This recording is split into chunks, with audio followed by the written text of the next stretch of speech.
So welcome everyone to this STUDIOI+Talks. This is our episode number 3. And actually this one I'm very happy to do it because you know that we are in November, and November we celebrate the women empowerment. So I'm very happy to bring this subject with you, because all of you are project managers in STUDIOI, and I'm very happy to discuss how has been the journey of project management, what does it mean to be a project manager, what are the challenges that we are facing in the UAE on the projects.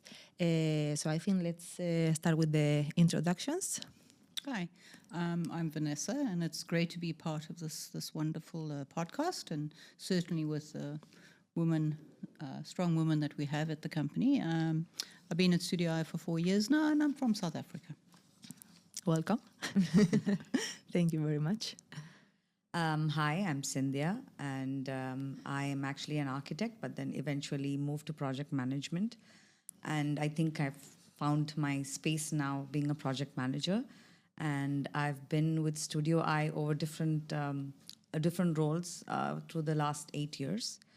So yeah, and now working as a project manager. Thank you very much. So welcome to the podcast. Thank you, Marta. Hello, I'm Lorena. I'm very excited for today's episode. I'm also an architect, working now as a project manager from Spain, and I've been here in Dubai for over 10 years now. Long time. Long time, yeah. Welcome to the podcast as well. Thank you very much. Ladies, I'm Marta, Blesa. I think for the people who has been following the podcast, you already know me. So let's start. Yep, let's dive in. So I would say, for me, the biggest question here is, what is a project manager? So as I think this is a very deep question to start with. We will come back to that later. And I will start asking about the role of the project manager. So here at the STUDIOI, we always assign 1 PM to each of our projects. So what does it mean? Why it's so important to have 1 PM to lead the projects? I think it's kind of important. The PM is the person. One has to think of it as the central hub of a wheel, if one thinks of it that way. It's the person who aligns the contractual conditions to all the various parties and stakeholders that are involved. We kind of like have a bird's eye view of the project. You know, we don't get involved in the details necessarily, but we keep everyone aligned, and I think that's very important. Okay. Yeah, I see more because, you know, just like how, in continuation to what Vanessa said, a PM, it brings a lot more clarity, a lot more structure, a lot more processes into a project based on the size of the project. And having someone on board is basically bringing in that person to make, to be part of the strategy of the project, to drive the project forward, etc. So I think it's very crucial to have a PM on every project, because it's just not about the project itself, it's about the people as well working in that project. Maybe it's ego-driven, maybe it is client-driven, stakeholder-driven. These kind of complexities can only be managed by a project manager. Okay. Actually, I'm glad that you mentioned these 2 concepts about ego or different visions, because what is more important, to have good technical capabilities, or maybe to have good soft skills? So what is better, to know about the software, about the detail, or maybe be able to manage certain kind of people, maybe be aligned with the vision of the client, with your team, with the service? So what do you think for you it's more important? You see, project management is 90% is communication. Yeah, I mean, if you communicate that information right, then you know that the person who's provided the communication, received it, also does the work or the task accordingly. So I think it's more people-driven as a project manager. Yes, there is, the details you need to know, the technical skills, etc. But building relationship with your team, I mean, personally for me, I think that's my go-to, where I build relationship with the team, build relationship with the client, which I think is one of the strong points that I have as a project manager. But again, I mean, I don't know. Vanessa, what do you think? Lorena? No, agree, totally agree. I mean, it's important to have that technical knowledge, but the main focus on the main our skill that we are using every day is the communications, is the people. So we are the lead person, and that's the most important thing. As a joke, I always tell in STUDIOI as well. When they call me PM, a project manager, I say, no, I'm a people manager rather than a project manager, because half the time you're managing the people of the project. And actually, do you want to add anything else? No, that I agree. You agree. Good. And actually, I have a good feeling this podcast, all the women are just going to agree with each other. I don't think so, actually. No? I don't want agreement in everything. Yeah, I was fine. I was supporting each other. We're supporting each other. Yeah. But we can have different opinions. Yeah, it's fine. Of course. But there's beauty there too. We all agree to disagree. Actually, I agree with that. And do you think that I also agree with you that that your main role here is to manage people? And do you think that as women you can bring something different to the table? Do you think somehow that helps you, or contraire?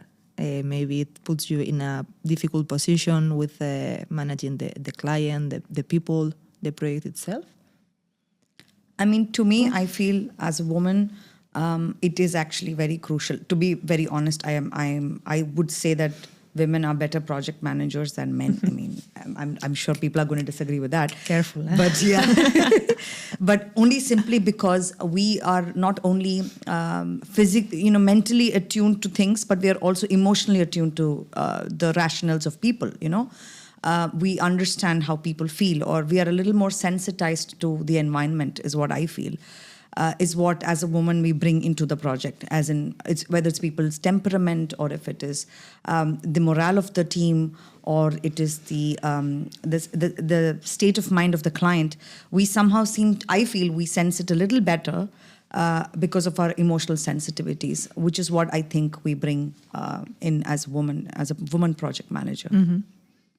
Do you agree? Yeah, I mean, I totally agree. Like, we are more like listen to our intuition, and we are more, we have this empathy with the other people, and I think we understand, and we are trying to put in the other one's shoes, and that's like a good skill that, I think that the man is more like practical, and maybe they don't get this tone on the way that people are saying the things, and we are identifying other messages from when we are talking to the people. It comes again of the way of how we can communicate, maybe, no? How can we take the different approach. Yeah. So for me, as well, for me, it's not really a gender thing, but we do tend to color code and, put things in their right formats, and we do multitask better.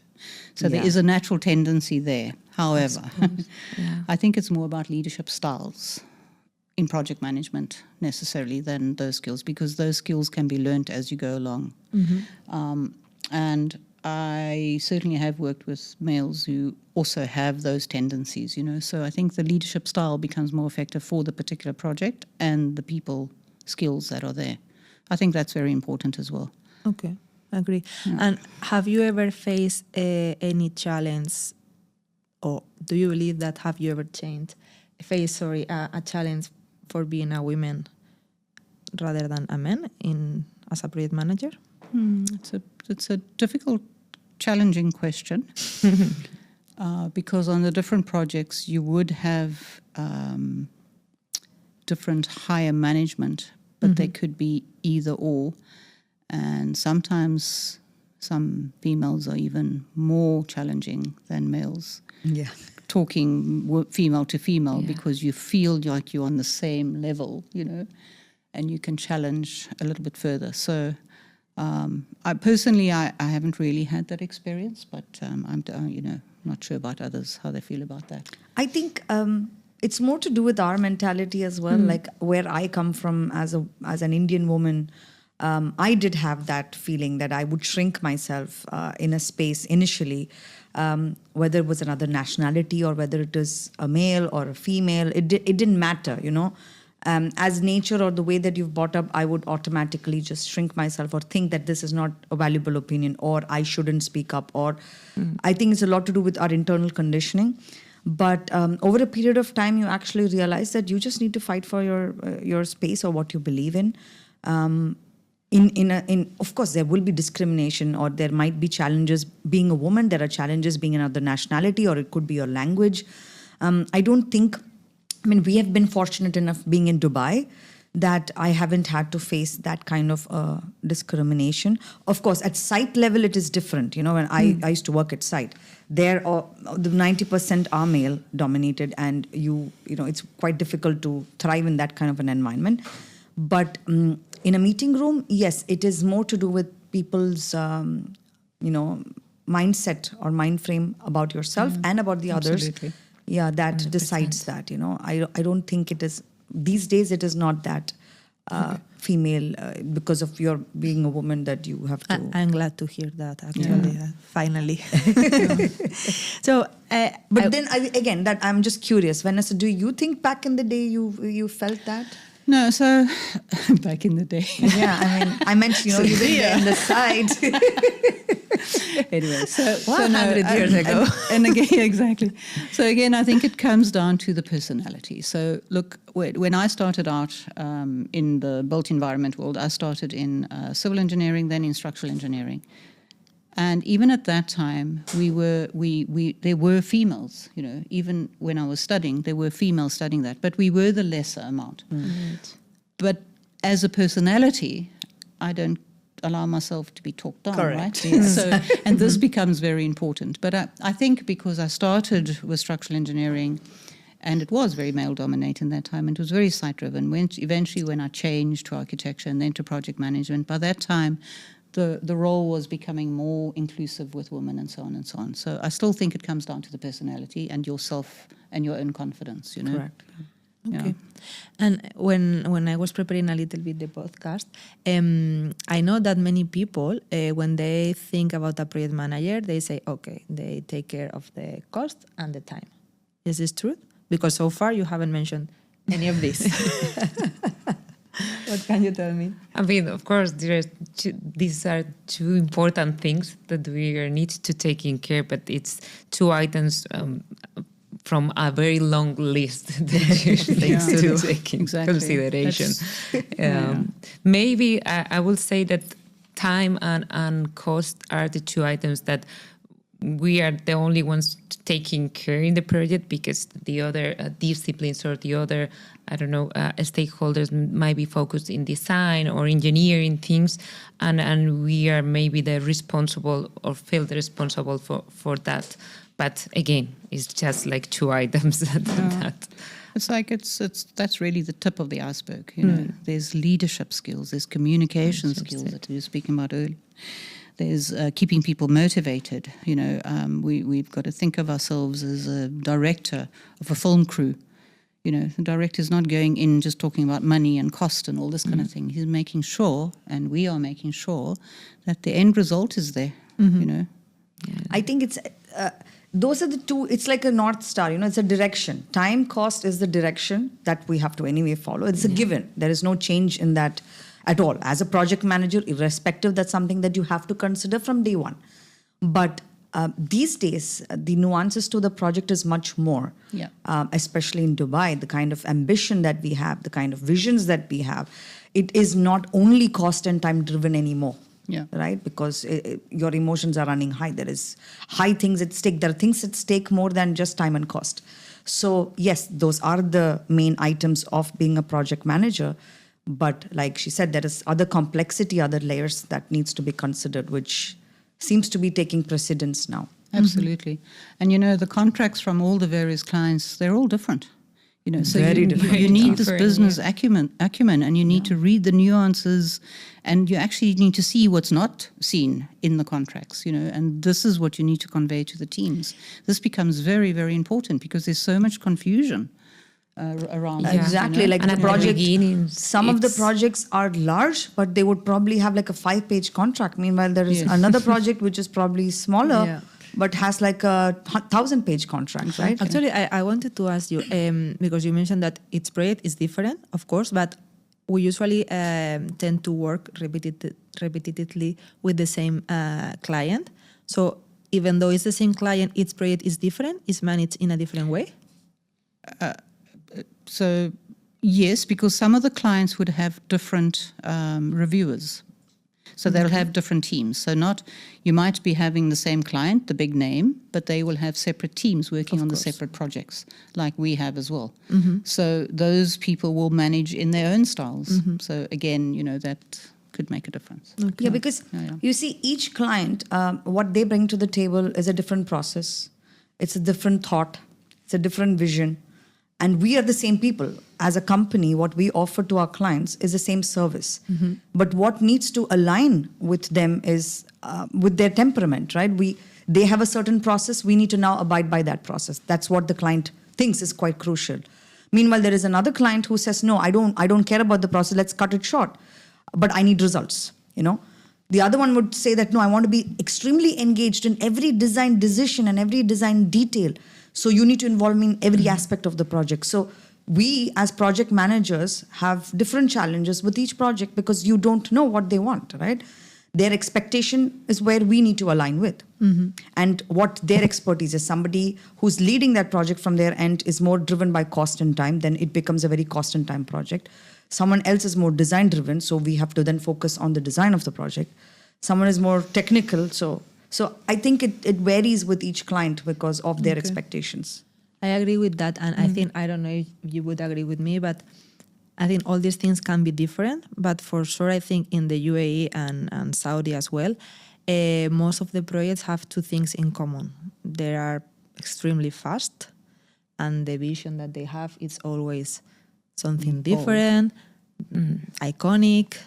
Yesterday I was in a conference about the luxury. Now everything is luxury, high luxury, extra luxury, super luxury. So how is to manage a project of this with these two characteristics? Yeah, I think in Dubai it's very unique because people, I don't know, they tend to think big, aim high, and everything they wanted for yesterday. So you need to really adapt and think in a strategic way how you set up the project and the timelines and align with the client in their priorities, and that it needs to be communicated and understood by the whole team. That's like the main challenge. You need to be adaptable and you need to be clear in the communications to achieve those requirements that are the most common ones in every project here in Dubai. This is very true. And do people usually understand this or no? I think so. Depends on who you're talking to. We're used to these kind of types of project here. I mean, Dubai is the epitome of speed, ambition, vision, diversity. I mean, this is not just to people. I mean, we are a melting pot of culture, but this is not just limited to people. It's also limited to the projects, right? Everything extends to the projects or the things around. The client itself is a diverse client. The team they have is diverse. So you're not only dealing with ambition of the client or the vision of the client, you're dealing with diverse reactions and opinions of people.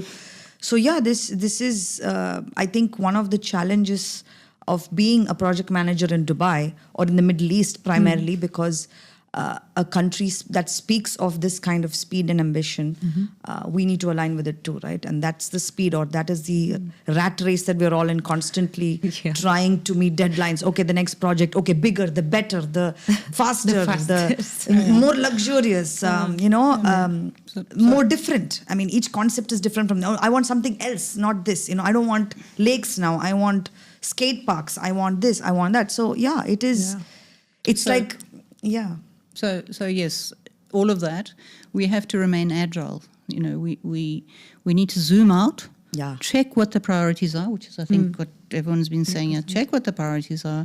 Then you break them down into different milestones, different actionable phases and so on. And that's what you can manage, because you can't take it all as a whole and just go, fast track, okay, we'll do it in 6 weeks, right? No, it needs to be broken down. And I do believe as well, the trick still is that quality is above quantity, and something I'm trying to instill in a lot of people. You don't need quantity, you need quality, So Definitely. the whole thinking, agile thinking needs to come into this, and critical thinking needs to come into this. And this is quite a big challenge, I think, because everyone is just used to doing it the same way. And to break that down is quite challenging. Yeah. Actually, but also the scope creep, what with agile, with fast tracking, scope creep comes into it. and how to manage that with the clients are very challenging. Obviously, I feel that is across all projects, Vanessa. I mean, so far, whatever projects I've delivered, there has always been this case because of the speed, like she said. Quality sometimes gets compromised. Then we need to focus on bettering the quality and the scope creep, because it's because of the speed, this lightning speed that we're all working at. And you need to follow that. And Yes. And already the timelines are tight, and it further tightens and then tightens again. You keep, trying to make up and hit that time, that is their projected timeline. Exactly. And the market is so competitive that if you're saying like no to that program, someone else will come and do it. Exactly. Because developers want to launch someone's immediately. going to do it, exactly. Exactly. And that balance has to come into it, right? And the thing is as well is that you get these emails, everything's critical, everything's urgent, from all the different projects, all the different clients, all the different people, everything. So in actual fact, nothing's critical and urgent because everything's critical and urgent. So that's when you need to break it down, right? So how do you do it? If tomorrow you reach the office, you have 50 emails, all of them are very critical. Well, there is something about the 80-20 rule, right? So yeah, like that. You need to list and then you make your priorities from that. You have to do your tasks and then you take your tasks that you think are critical. So this is where our job comes into it. So therefore, it's not only about time and cost. It's about analyzing this and then putting it into actionable phases, which is critical, Yeah. Okay, that's good. Also, you mentioned something else that I also want to bring to the table, that is the word diversity. I think Dubai is extremely multicultural place. So I guess maybe sometimes you might have challenges, communication challenges. 100%. How do you manage It's that? very, very tricky. It is the most trickiest thing because every culture is so different. What I communicate could be misunderstood by a person from another place. Totally. It could be the tone, it could be the words, it could be the language. That's right. It could be the emotions. It is very tricky. But again, with that, I feel the positive part is the exposure that we all get. Like, say, if I was a project manager in India versus a project manager today in Dubai, I really think I'm more welcome by the other cultures here, than in my own country, because people are so accepting of you here. Yeah. Okay. I don't know why. I mean, it's more fun learning about each other's culture, each other's style of working. Like sometimes, I see if Vanessa is so involved, because we sit close by, Vanessa is so involved in the project. I hear her sometimes talking to herself, Vanessa, this is not about you. Come out of it. Come out of it, So it is interesting to be working with these different, like she's from Spain, I'm from India, she's from South Africa. I mean, we all bring something different and special to the table, right? So that's a positive aspect. Yes. Yeah. It is. But, it's those nuances, you pick it up as you go along. You meet different people. And correct. I think the thing as well is that when you read the room, when you realize you've maybe said something that the person either is not happy, you need to ask yourself the question as well, okay, how do I improve that? Yeah. So it's about self-improvement as well. So it's not only about the person, it's about you as well. And how can I improve this for the person moving forward differently? And sometimes you don't even think, and you have a discussion with someone and then they say, yeah, but what the person meant is this, and you said that, and therefore they misunderstood. So all those nuances you pick up as you go along, But I think generally there is a respect all round. Yes.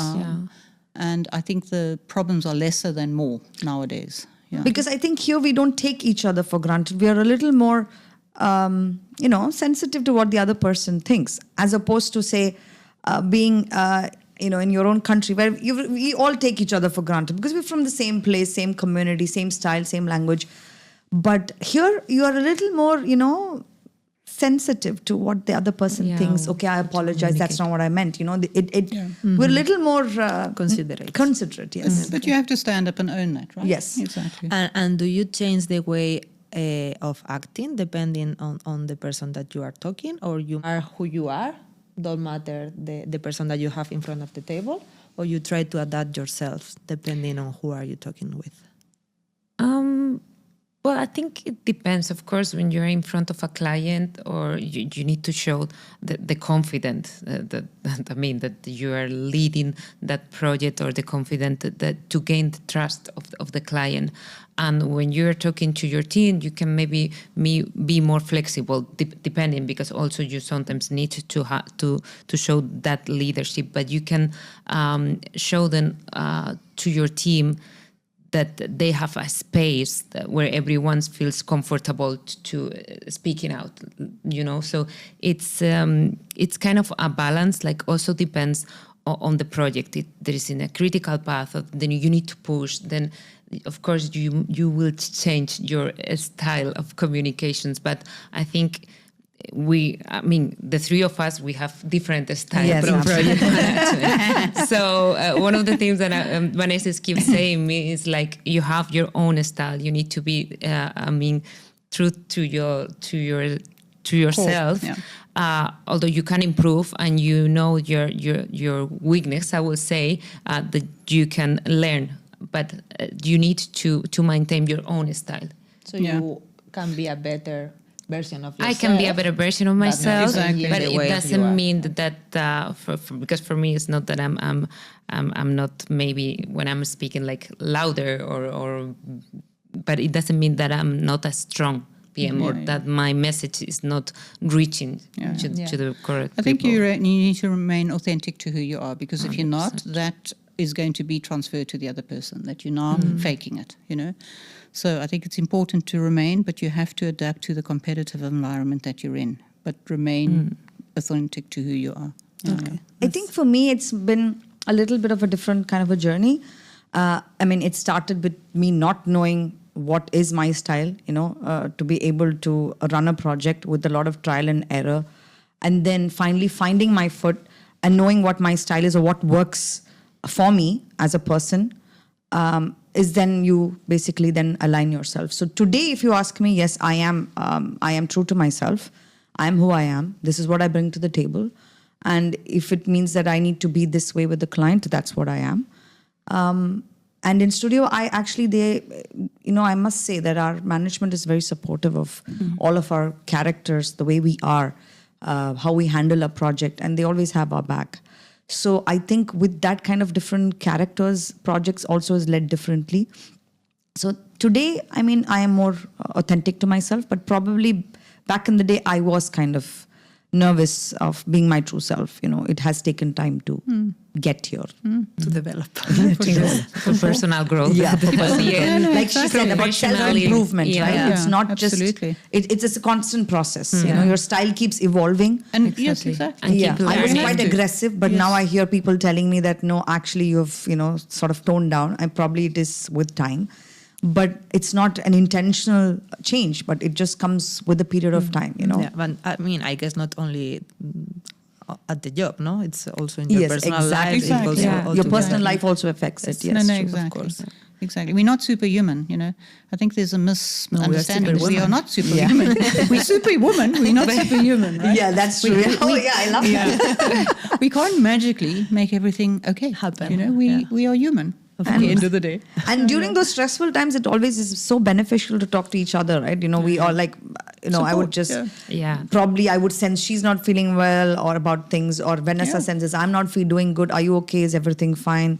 Do you want to talk? So I think that also sort of helps us as women empowering each other, It also makes you stop and step back and Step back and think. Hey, I'm having a problem. I just need to chill a bit, Yeah. And So this is what Vanessa said. At the end, none of this, you won't remember any of this. You just need to push through. You'll get there. And that's absolutely true. You just need to keep pushing through. I agree.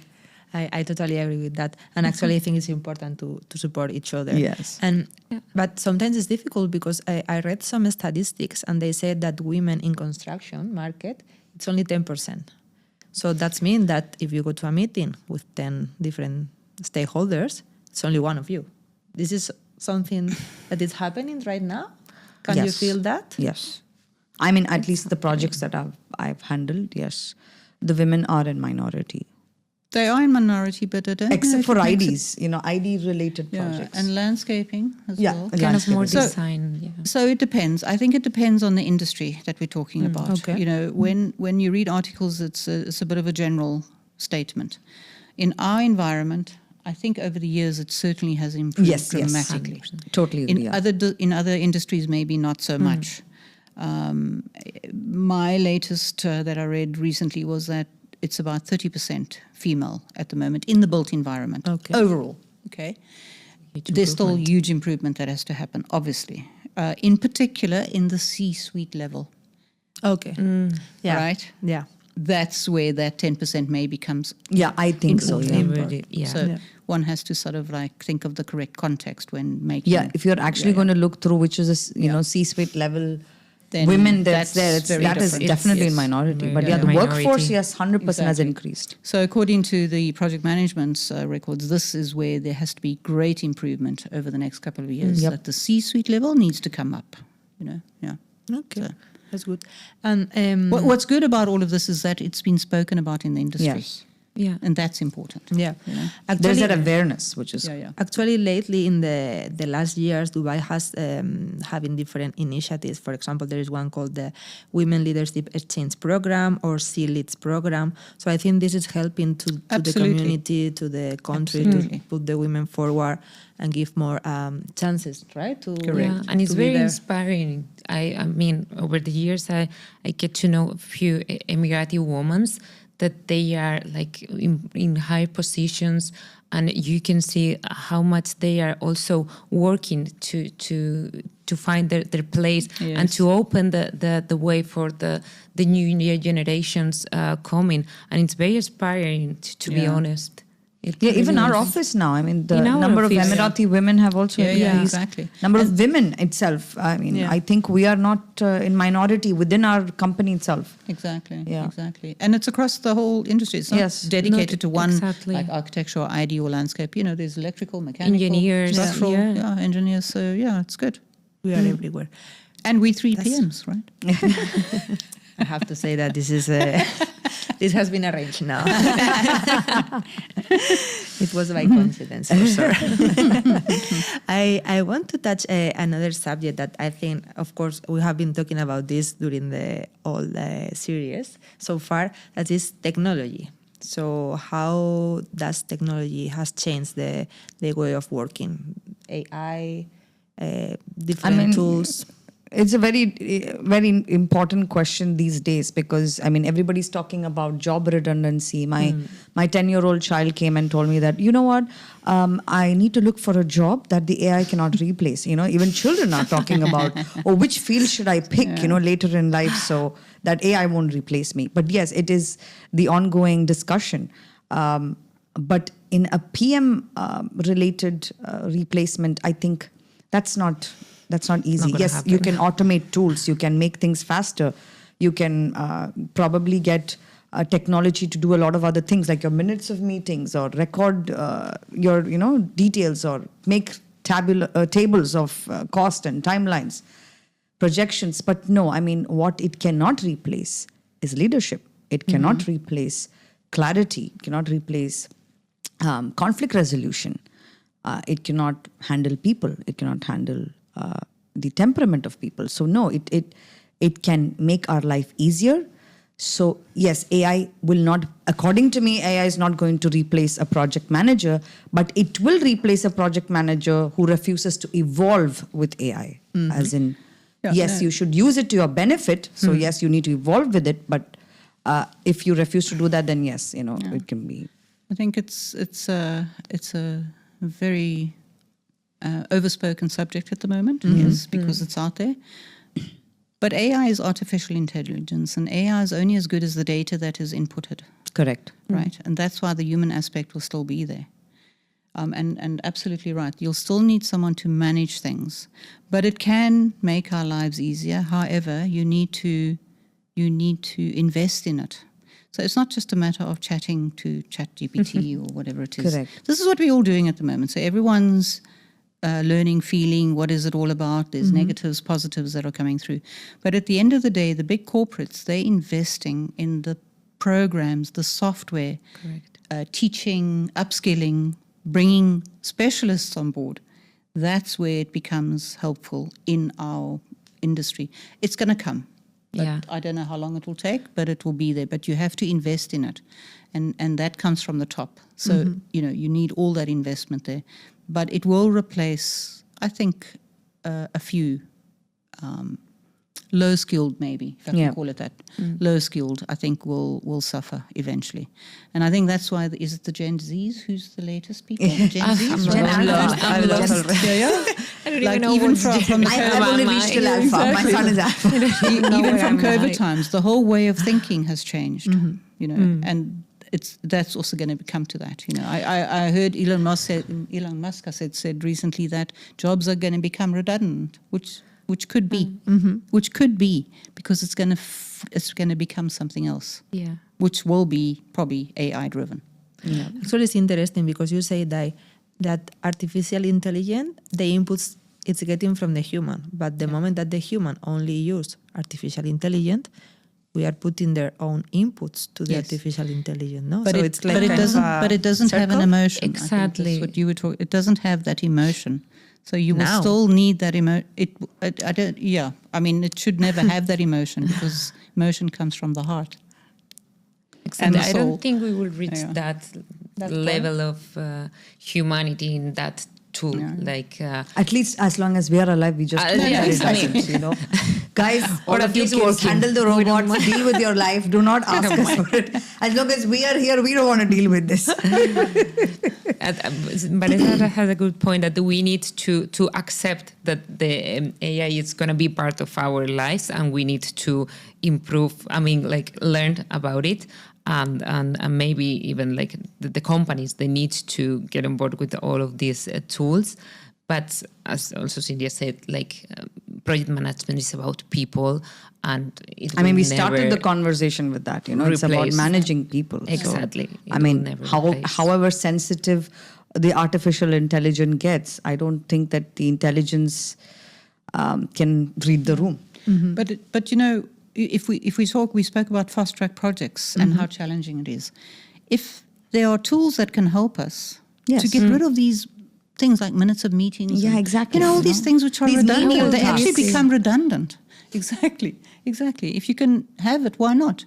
Because then you can focus more on actually getting those fast tracks. Yes. Yeah. It's like Google Maps, right? Do you remember back in the day, my dad used to call people, it's like, okay, which right, which left, should I go straight? Is there a block? Oh, there is a block, Today with Google Maps, right? It tells us how long it will take for us to get there. Exactly. Does not mean we stop driving. It's just that it just made our life easier. So yes, for now, I just hope that they don't get completely... they stay artificial as long as they can. Not human intelligence, artificial intelligence. They're still artificial and they don't get real. So we can say that you are irreplaceable. Of course. But we are irreplaceable. Yes, that's true. Exactly. But Exactly. there's no discussion about that. You're 1 in a million, yo. And as you are saying that at the end, your job is really focused on people, on communication, how to deal with different aspects. So what of these things you take to your houses? So how can you use your capabilities that you usually use at work or you have learned? I think it's the other way around. I was just going to say that. Yeah. I think I've learned from home and I'm applying it at work. Yeah, Exactly. Because we started multitasking. Back in the cave days, they were multitasking in those days. So we took those and then just applied it to the profession, right? Okay. My guinea pigs are my children. I don't think we take it home. I think we bring it the other way around. Yeah. My guinea pigs are my children. If I can communicate to a 10 and 5-year-old, I can definitely communicate to anybody else in the world. Exactly. So yes, I learned from them. They give us a patient, right? Exactly. If I can drive that point home with them, I can drive any point home with anyone else. That's the benchmark. Sometimes in meetings, I just, when I'm really losing it, I just start imagining, how would I explain this to my son? And I'm like, guys, number one, this is how it works. This is what we need to do. Are we all on the same page? That's a good one. That's good. And would you say, do you have any secret, any tool, something that you always use that you want to share? Just myself. That's really You mean in a project? What is Yes. it? No, What is what's your secret to success in projects, Yes. right? Oh, It's, secret to that's success. how much time do you have?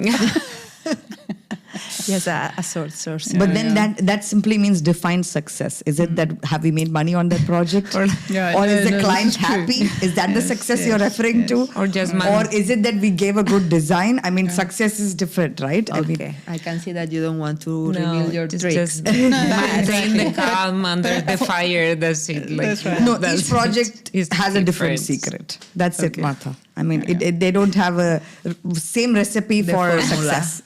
Okay.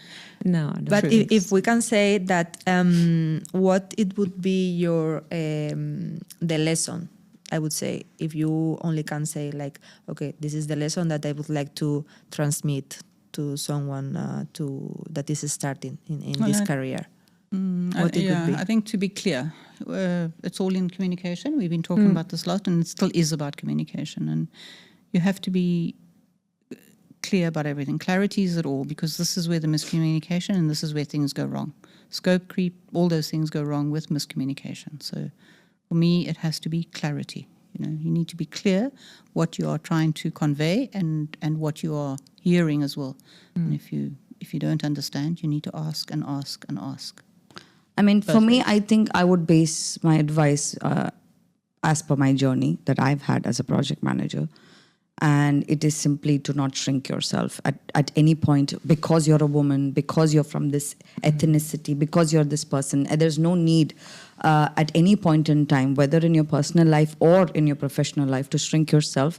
Take your space. If you deserve that space, you need to own it and you need to take it. And the second most important thing is to not fear expressing your opinion. It might be a crap opinion, it might be a great opinion, it might be a mediocre opinion. It doesn't matter. Yeah. But eventually, just have the opinion and have, just express it. You don't have to think about what other people's reactions are. So I think to the future generation, probably from my journey as a project manager, possibly this would be the message I would pass across. What about you? I will say that you may not be like 100% ready, but you must need to go there and learn. Like just feel, even if you don't feel the confidence enough, you just go there, face the challenge, and you will learn about it. Okay, that's good advices. Yeah. So we have talked about the role of a PM. What about the technology? We have talked about the lessons that you will give to the people who is coming into the role. I think now we are ready to answer. What is a project manager? If you have to define it in 3 words, what would it be? What is a project manager? Project manager is someone who manages the project, defines the processes, and ensures that the end result is provided, Okay. is given. Yep. I will just make it funny. I'll say project manager, PM, stands for people management. Push manager, keep pushing everybody around. Good one. And process manager. push manager. Control Yeah. the processes, Like make sure that. it's moving. So I mean, but again, we started this whole conversation with what is a project manager, and I think through this discussion, we've actually realized that it has a different meaning for each person and kind of style that we bring to the table, what kind of skill set we bring to the table. And we also established that at least as long as we are all around, it can't be a redundant job. So what we primarily bring is the leadership skill, the strategizing, the decision making, adapting, conflict resolution, things like that. We the mothers. Yes. We have the maternal instincts and we just make We sure are that... Mother Earth. Yes. I think so. Somehow that helps, right, to manage. Yeah. You have more patience. You Yeah. have more, With the psychiatrists, Psychologists, and There you are feel multiple kind of like things. With the ownership fathers. of the project, like it's your. It becomes your own baby. I thing. mean, the project Exactly. becomes your child. You know, the minute it's done, you're like, he needs to survive, like no matter what. Like, Exactly. He needs to. Exactly. you get make separation whatever it's anxiety. like, oh, yeah. Oh God. After it's done. Oh my God, it's finally done. Is it really done? That's good. And I just want to wrap up this conversation with one last question. So, if you look back and what are you surprised to see that you have become today? I mean, I would say that you get an opinion about yourself only when people say that to you, right? I mean, initially, when I started off, I started dabbling with different departments. I was in the site initially, and then I moved to architecture. With STUDIOI, I was in supervision, then architecture, then I did a little bit in ID, and then eventually with project management. And over this period of time, there's a lot of things that you learn, in the course of time with people around you. And also you see a reflection of you from them. They give you this feedback about how you were and today how you are. So 8 years later, I think I can say that I've started to stop and to think before reacting, because initially it was just reaction for me. Immediately something happens, I have to get it done immediately or react immediately, or I get emotional immediately because I get so invested into that project. And it actually takes over me. But today, I think over time, I have realized that it is just a project. You need to step back. You need to take it easy. You need to give yourself time and be empathetic to yourself as well, most importantly. And, stay calm, because this too shall pass. Okay, thank you. Yeah. Do you want to add anything? Not really.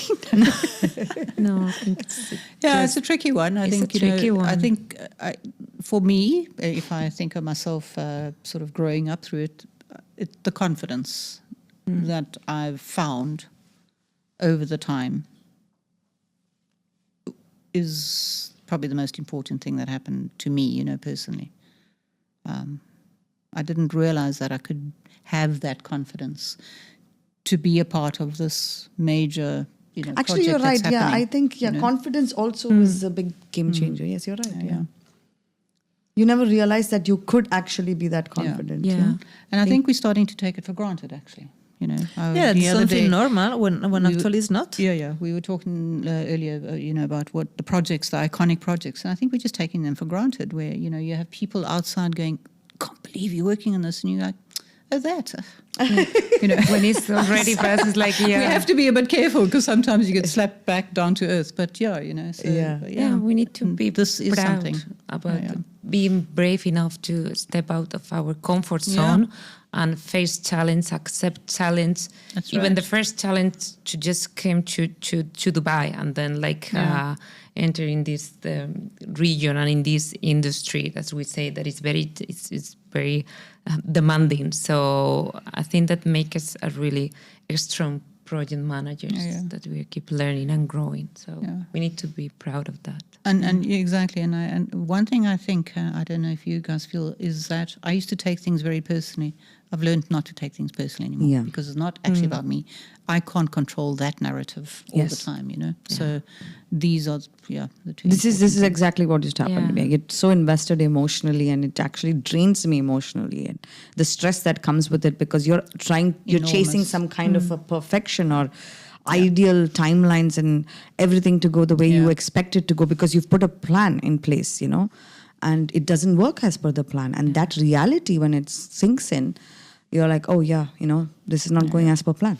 But it's supposed to go. It's a project. Exactly. When life does not go as per plan. When my project at least go as per plan. You need to pass through all of these ups and downs to realize this kind of. Like Vanessa said, that's something over a period of time that I've worked with her, that I've learned from her as well. That she said, it's not about you. It's a project. Because I used to get so stressed, and she's seen it, and I remember that she said, "Step back. This is not about you. It's just a project." Yeah, it's learning the hard way when you nearly have that when you realize that you cannot control that narrative, and you accept it, I think it relieves you quite a lot of something. It's a different kind of liberation. Exactly. You have to adapt all the time because this is what we have to do. We're living in an adaptive environment, but you cannot control the end narrative all the time. Yeah, I think things will get done even if you're there, That's right. Yeah, exactly. Yeah, I think we just need to accept that we cannot control everything. Not everything is in our hands. That's the problem that comes with being a project manager, because you tend to control because everything. you think that control is what will push the project forward. Yeah. And then you think that you're spiraling out of control because things are not going the way it's supposed to go. But like she said, it's a narrative. You cannot control that narrative. Yes, you can have a plan in place. Yes, you can strive to push it forward, but you cannot predict that it happens exactly how it is planned for. I agree. So I think we don't have anything else to add. Yeah, I just wanted to thank you all for being today with me. Thank you so much. Thank you so much. This time, I really enjoyed it. I think just as a short message, I think we need to keep helping each other, empowering each other, and growing together. Excellent. Yes, absolutely. Thank you very much. Thank you so much, Marta. Thank you. Thank you so much. That's it.